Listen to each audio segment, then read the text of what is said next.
पर ये एक ऐसा विषय है जो बिहार की आत्मा से जुड़ा है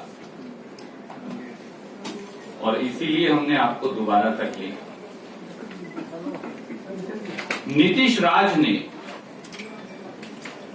अराजकता की आग में झोंक दिया बिहार। नीतीश और सुशील मोदी सरकार को एक क्षण भी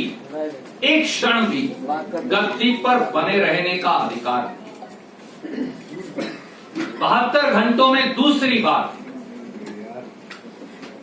मुंगेर हिंसा की लपटों में घिर गया है।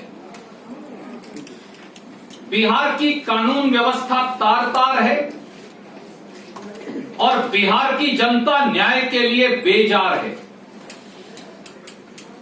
पुलिस और प्रशासन जदयू और भाजपा का पिट्ठू बन गया है। 72 घंटे से मुंगेर की जनता न्याय की गुहार लगाती रही।